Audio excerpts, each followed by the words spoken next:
अगोदर काळजी घ्या। तुम्हाला स्वतः जर करायचं असेल तर व्हिडिओ पूर्ण बघा, त्याशिवाय करू नका। कारण तुम्हाला काहीही कळणार नाही, अर्धवट बघितलं तर रिस्क आहे। नमस्कार मंडळी, कशा आहात तुम्ही? आज ब्लाऊज शिवता मोटरचा पॅन्डलच बिघडला।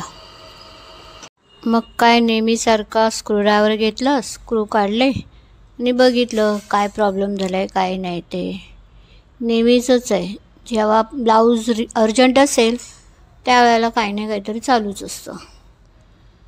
मग बघितलं पट्टी वगैरे नीट आहे काय, तर वाटलं बरोबर आहे, मग परत आपले स्क्रू लावून ठेवून दिला।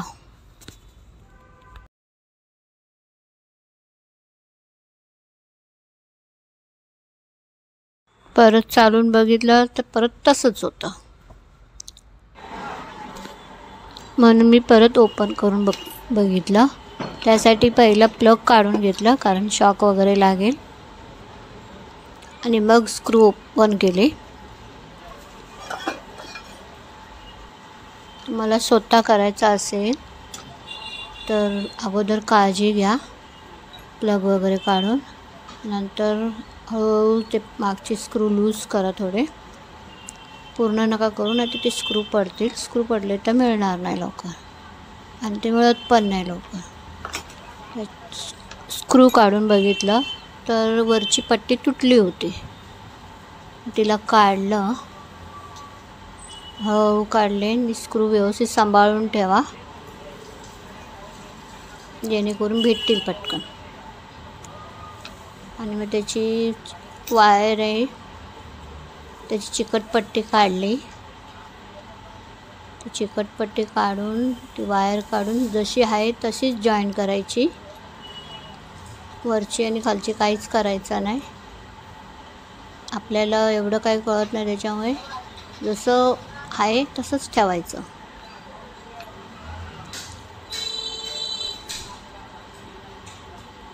वायर लावल्यानंतर त्याला नवीन चिकटपट्टी लावायची व्यवस्थित, की जेणेकरून त्याची तार बाहेर दिसणार नाही, जास्त डबल टिबल लपेटायची, नाहीतर शॉर्ट सर्किट होण्याची शक्यता असते। तुम्हाला जर समजत नसेल तर इलेक्ट्रिशियनवाल्याचा सल्ला घ्या, आयत्यावर कोण मिळत नाही, आणि अशी छोटी मोठी कामं करायला मागत नाही इलेक्ट्रिशियनवाले, म्हणून मी एकदा दोनदा इलेक्ट्रिशियनवाल्याकडे नेलं होतं, त्यांचं बघूनच मी शिकले।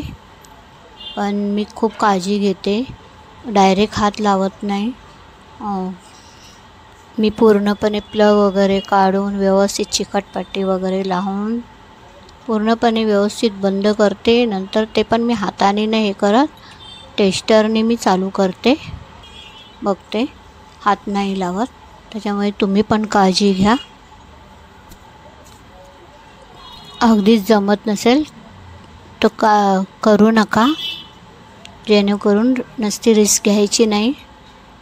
मी नेहमीच करते हे असं रिपेरिंग, पॅन्डलचं काय झालं तर, कारण आता मला ते जमतं। मी ह्यासाठी दाखवते, कोणाच्या उपयोगी पडलं तर चांगलीच गोष्ट आहे ना, म्हणून मी दाखवते। तर तुम्ही हे सगळं करताना खूप काळजीपूर्वक करा।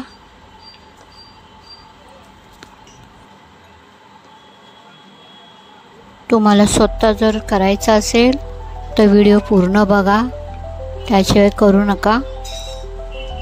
कारण तुम्हाला काहीही कळणार नाही, अर्धवट बघितलं तर रिस्क आहे।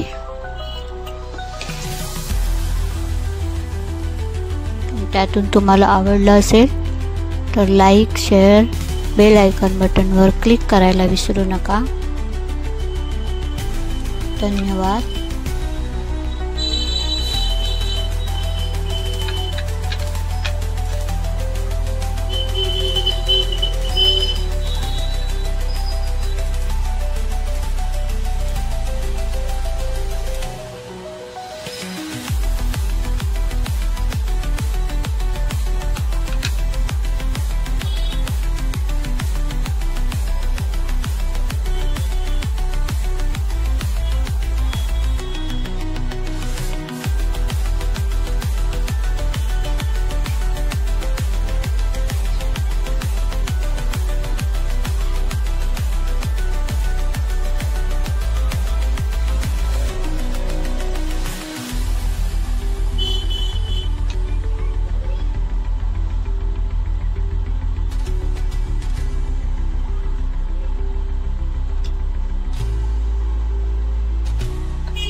वायर वगैरे जॉईंट करून त्याला चिकटपट्टी वगैरे लावून सगळं झालं आणि मग आता टेस्टरनी टेस्टिंग करून बघणार चालू आहे की नाही मशीन.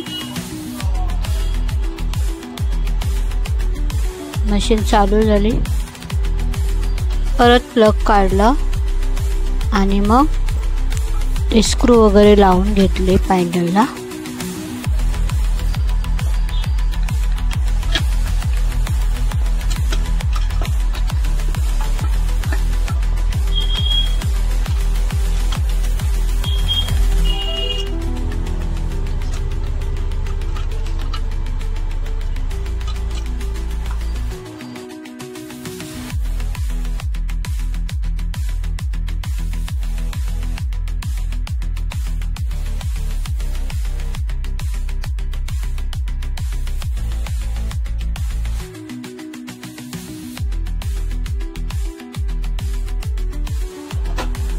पॅन्डल खाली ठेवून मग परत प्लग लावून घेतलं आणि बघितली मशीन चालू झाली की नाही बरोबर. अशा प्रकारे आपली मशीन चालू झाली आहे. कसा वाटला माझा व्लॉग नक्की कमेंट करून सांगा.